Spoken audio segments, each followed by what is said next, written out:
Okay, so I'm just gonna start. Okay. All right.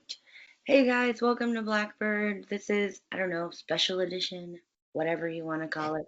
We are diverging today and we are talking about what it means to be an Asian minority in America. I do want to preface this entire conversation with I don't have any experience with this. Obviously, neither do Micah or Elizabeth. None of us are Asian, but we felt in the light of the recent shootings and the rise in hate crimes against the Asian community that it was something worth talking about the history of and maybe delving into some of where this has started. So that's what we're doing today on Blackbird. I'm Megan. Elizabeth's here. Mike is here. And Mike is going to give us some housekeeping stuff. And then we're just going to tell you guys what we found out. So for you guys today, we have some links in the description to some articles and some videos of stuff that we found when we were researching. And then there's the Facebook group link. So Megan's on the Facebook. She's moderating it. If you go over there, she'll talk to you and answer your questions. Or if you have any suggestions, she'll totally take those. Yes. So um, I will also say that if you are a member of the Asian community and you would like to reach out to us and talk or use our platform, though we don't have like a ton of people following us or watching us, but if you'd like to get your voice out there, more than welcome you to come on and talk to us about your experience lately and in general. So anyway, that being said, this is what we found and this is what we looked at and stuff. So I um, personally, like, I was reading some articles and about sort of what it means to be a model minority and how that is damaging to the Asian community, as far as like speaking out goes and things like that. And I did think it was really interesting. One of the things that I found, um, and I think it is like very true that with this sort of model minority culture that we place on the Asian community of being like smart and having good work ethics and all of these stereotypes that what it does really is put minorities against minorities. Um, so it puts the Asian community against, the other minorities because they're held up as being better in a regard. And so I found that really interesting. Um, so there was an author, he wrote in 1972, an author named Frank Chen, and he was sort of quoted in one of his writings as saying, "Whites love us because we're not black." Mm. And um, I think that's true partially, and I think that is it does put barriers up when you come to like having a movement, right? Like right now, like the Stop Asian Hate movement and Stop Violence Against Asians.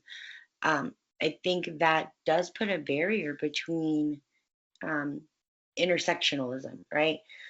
Because I think Black people feel that way, like they like you because you're not us. And that doesn't, again, like, but there's still the racism that's there. And so I think that the model minority is really detrimental to the Asian community because they don't get support when they're going through something because other minorities probably feel like they don't have anything to complain about, which is of course ridiculous. But I can see how that mentality can be persuasive, I guess, or invasive. Invasive. That mentality can be invasive. It's like, well, like, um, in the words of Robin Williams, it's your turn now. um, So, but I thought that was really interesting when it comes to like that stereotyping of the Asian community being like model minorities, because they work hard and they contribute and they, um, which I mean, it's I don't know. I just found that really interesting when I was looking at stuff.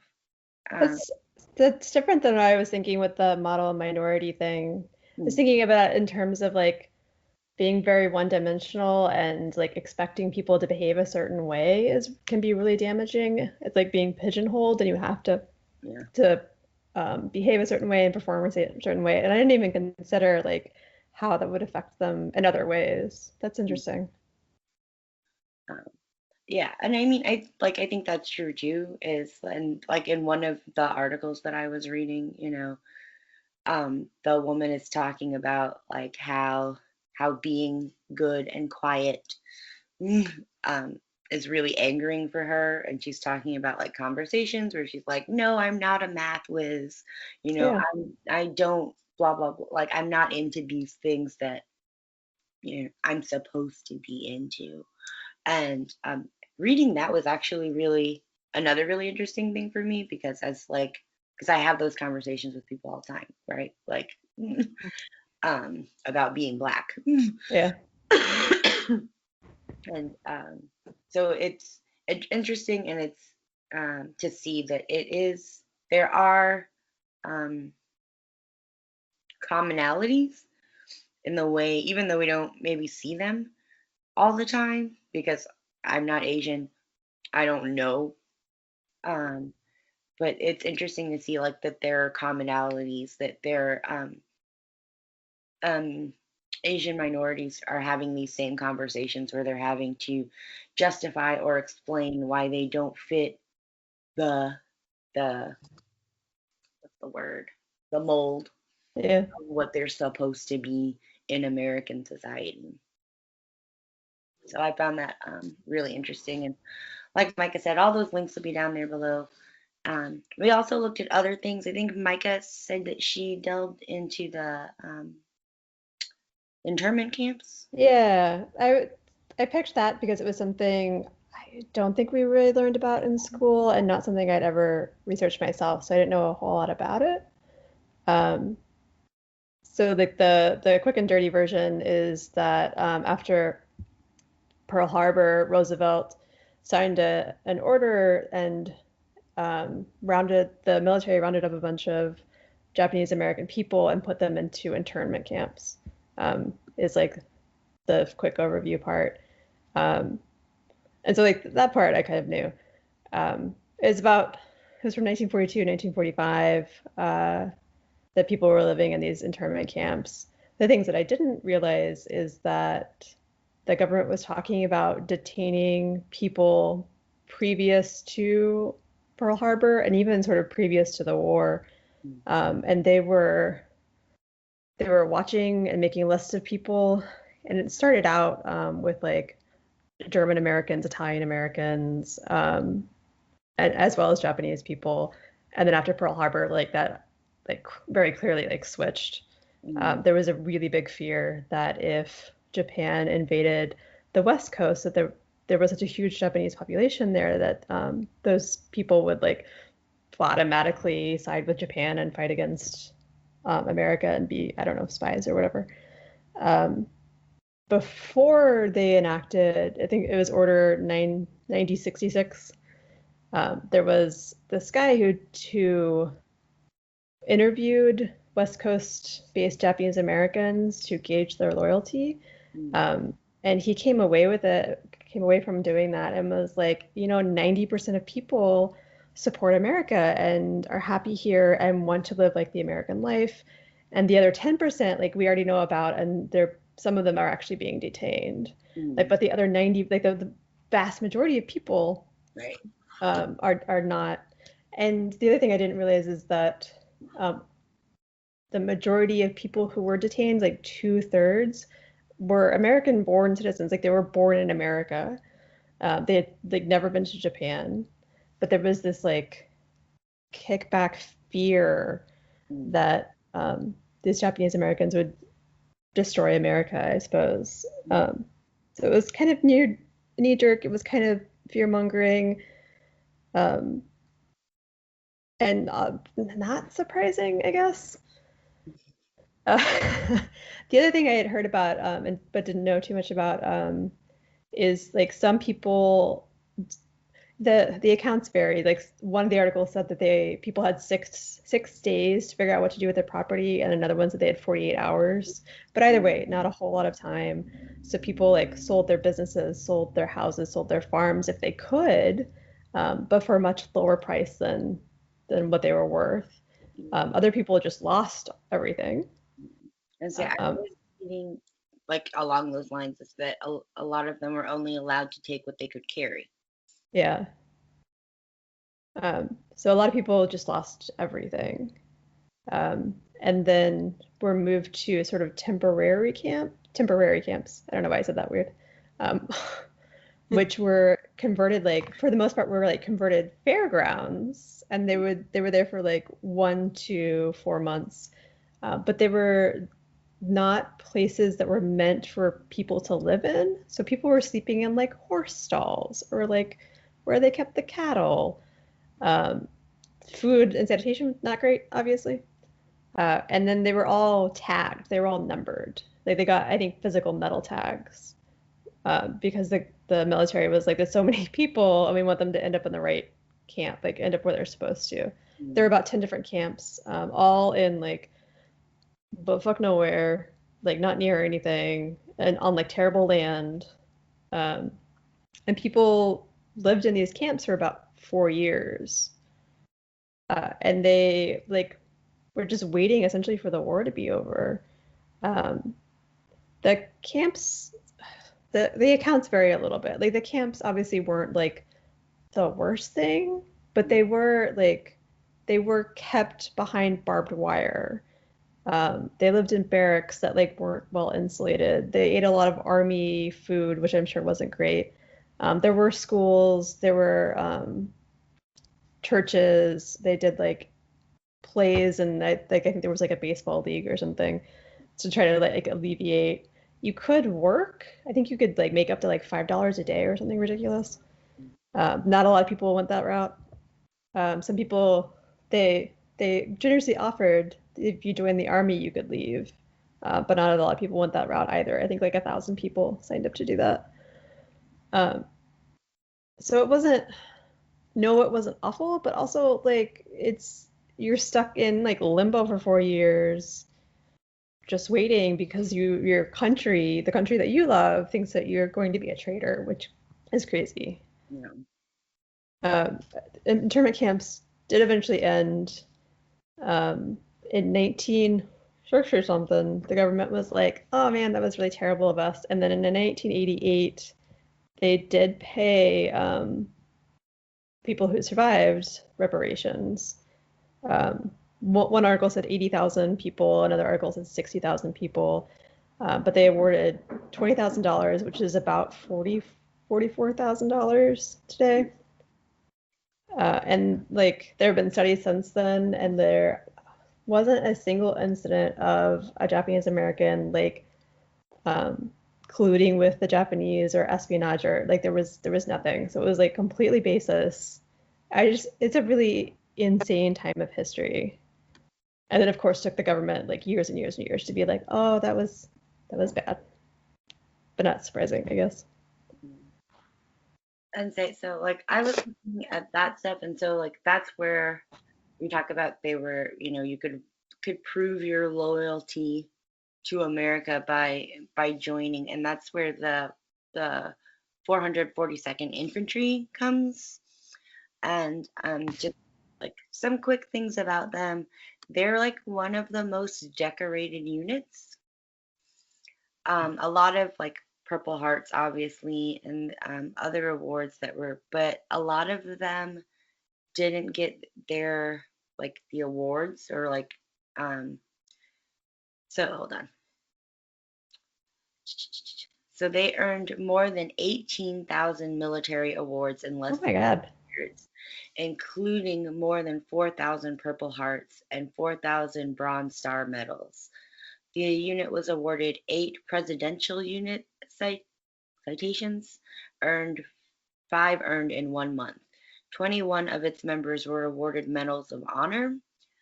Um, but a lot of these like accommodations. I don't know the word that I want there. Commendation. Commendations weren't awarded until so like 2010, Whoa. 2012. So so those are some of the longest ones. Like some of them were awarded, in the 80s, I think, but a lot of these awards were like withheld basically due to racism, which is crazy. But I did so. There is in the month of April a day. It's called Go for Broke. I for Hold on, let me see if I can find Go for Broke Day. So I just want to say quickly along the same lines of like it took forever. There's an article I think that came out last year, and California has decided to make a formal apology to Japanese Americans. And they interviewed this woman who was 6 years old at the time. She's 80 something now, and she was like, "This is far too late. Like everyone who was there is dead." She like wasn't having it, which no, is fair. yeah, totally fair. So National Go for Broke Day is April 5th. Um, and it was basically the 440 seconds, like their motto was like give it Uh, all, do everything you can, um, to win, to do what you need, like to win the battle or whatever. So next April 5th, sorry we're late, but next April 5th, you should totally celebrate Go for Broke Day and honor those men who a lot of them gave their lives for a country that didn't even want them here, um, or trust them. So I think it's kind of like there's a holiday. It's clearly not super wide known or celebrated. So like spread the word. I think that's the interesting thing about doing this research is like there was one article that was like the internment camps weren't that bad, which I did not link below. But it's like it wasn't that bad, and like okay, in the grand scheme of like you also had concentration camps, sure, but like it's still really terrible. Right. And I feel like the research out there on the internet is a little scant, Yeah. um, which is disappointing. Mhm. Um, so Elizabeth, do you have? I don't really have anything specific. I'm kind of all over the place. And part of that is because like it is very hard to focus on one thing. But and also, yeah, it's like I was listening to a podcast like an hour ago that had a lot of good information, but like uh so maybe I start there. It was a Throughline did an episode on Yuri Kochiyama, and I hope I pronounced her last name right because I did hear it several times over the course of an hour, and I just realized I didn't fully commit that to memory. She was an activist her family was put in a concentration camp. One thing I learned in that podcast was that um, a lot of people prefer to call it a concentration camp, um, as part of the reparations is like Mm. what it was. And because the woman they were talking to was like they don't, it's like it does, the interviewer asked, does that like diminish what happened to Mm, people in Germany? And she said, well, they were in death camps, so like there is still a distinction. But um anyway, she also became like a huge activist. She was really active in the civil rights movement in the 60s. She was very close to Malcolm X. And oh, I read about her in one of my articles. yeah. Well, it sounds like she did hold some problematic views as well, but like that doesn't discount like what happened to her and some of her really I really, it sounds like she was a really helpful figure in like both movements and in integrating everybody, because I think for her it was like let's help everybody come together, as opposed to um yeah, that idea of like just keeping everyone separate because you just can't, like, I think ultimately her goal was full integration, but um so but there was something else you guys were talking about that made me think of that. It may have been that, I don't think it was her, it was a woman who was talking about her, I believe, who was saying that in school, like the amount of anti-Asian racism in the country, like, didn't really register, I guess, or like she didn't see it. And it wasn't until she got out in the world and started working that it really became apparent. Which, I mean, I thought that was interesting because that kind of tracks with my experience of it. It's like I have not firsthand witnessed, I don't think anybody ever say anything that I recall. Like, well, I don't. That's a lot of years now that I think about it that I've been alive, but nothing really stands out. And I was like, I guess in my adult life, not either, but like definitely, I am reading through another article that I will send the link for. Was like a kid talking about recently. It's like a 5-year-old came home from her first day of kindergarten because a kid was mean to her because of coronavirus. He's like, oh, you're for, yeah. And I was just like, I just like can't even get my head around that, like hearing something like that as that little kid. Like again, like I feel like a lot of the stuff that we do makes me appreciate a lot of the teachers that we had in the school that we went to. It's like that would not have been tolerated. I feel like that wouldn't even occur to most kids to say. But yeah, it is disheartening to see it, like it ticking back up, because I think even she said like, oh no, yet another lady who was interviewed. I did a lot of reading today and not a lot of note taking or organizing. But yeah, it's like it is better. But yeah, to me also, like something getting like quantifiably better and then worse again is exactly the problem. Like you must be vigilant all the time. And so I think that's really hard with racism in general. Yeah. It's like we're getting better, right? And I think like if we had our first black president, and everyone's like, cool, we've solved it, we've figured it out, we've done it, guys. we've done it, and it's like no.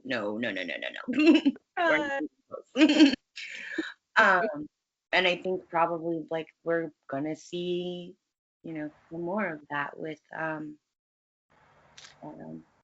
our vice president. Mm-hmm.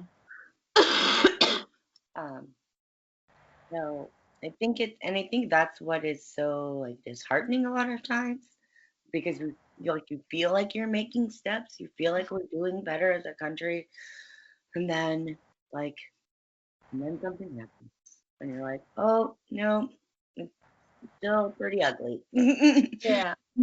So I think that's also interesting. I know we were talking about the camps, and so and I didn't know this. This is certainly something I did not, but I came across in my reading, and maybe I was reading it and I was like, did I know about this? And I'm like, I don't think I did.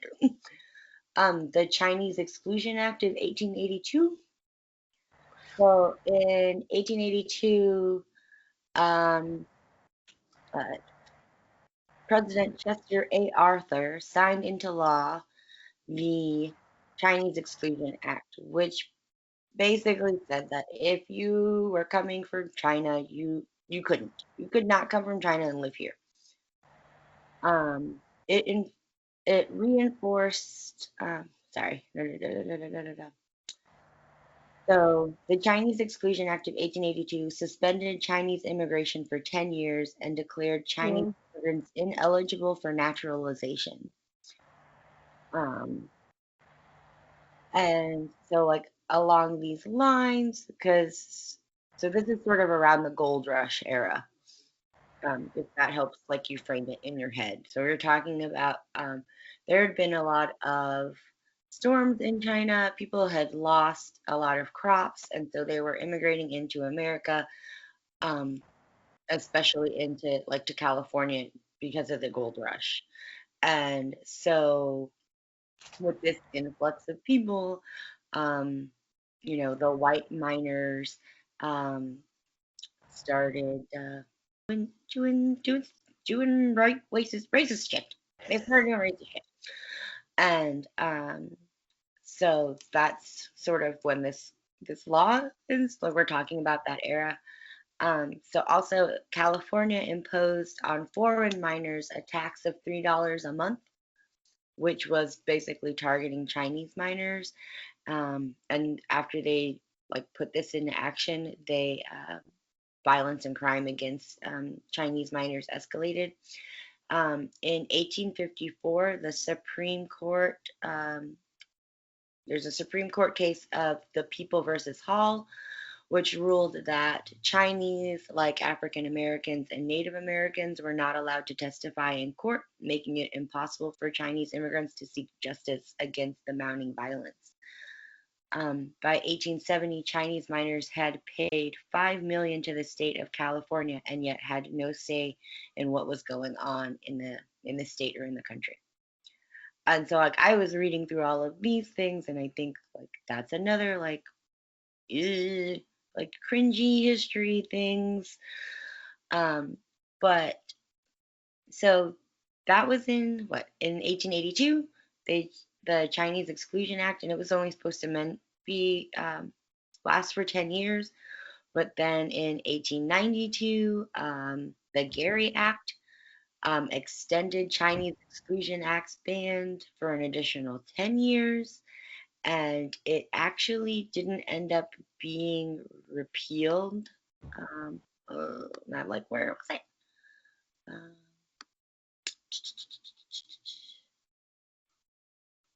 until so the Gary Act made it permanent in 1902 to stop all Chinese immigration into the United States, except for diplomats, teachers, students, merchants, and travelers.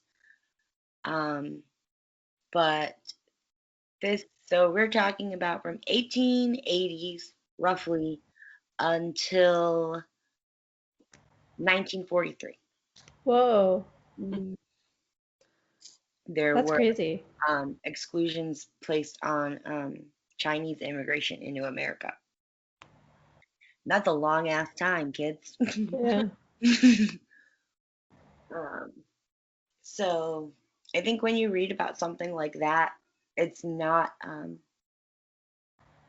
there's like what do I want to say? There is a long history of anti-Asian sentiment in America. We might not think of it that way because like we were talking about model minorities and so on. But there is a history here in America of anti-Asian behavior. And so again, just like like when we talk about violence in America against people of color, Black people specifically, because that's what we tend to talk about most here, because I'm Black. um, so, but um, there is like we talk about the history so that we can hopefully learn from it. So, I think again, like I didn't know about a lot of these things. I'm probably now that's what I'm gonna be doing. Is reading about all of this stuff because it's interesting to know. And in the words of PBS, the more you know. I think it's also like learning the history gives you a good basis, so you can look around and be like, oh, this is why this is happening today. Like, and it's not a new thing. Yes, exactly. It's not a new thing. It's Yeah. something we've done before. Not we, America. There's a history of it. Of so, and like one of the articles I read too was talking about that like a similar sort of thing happened after SARS, and I don't Oh, remember hearing about that at all. But at the same time, like totally, I could see that. yeah. Um, so I will at some point look into that too because I thought that would be like why didn't we hear about it when it happened then? Is also like something I'm curious about as far as media coverage goes, and yeah, um, so. Anything else? This is totally just the tip of the iceberg. Any like guys out there you're watching, um, and I will say it's hard for us to talk about because I'm not part of this community. So obviously, I can only give you facts. I don't have any personal stories to help make it more relatable or to help you understand. I hope that you've heard some of these buzzwords and go and look at things for yourself, and so that you can be an advocate and an ally for not just Black people, but all minorities in America. And I would say, especially now, the Asian community needs allies. Um, you guys got anything else? Because I feel like I just wrapped it up without asking you. Yeah, you're fine. All right, so we'll see you next time on Blackbird. As always, wash your hands and don't be a racist.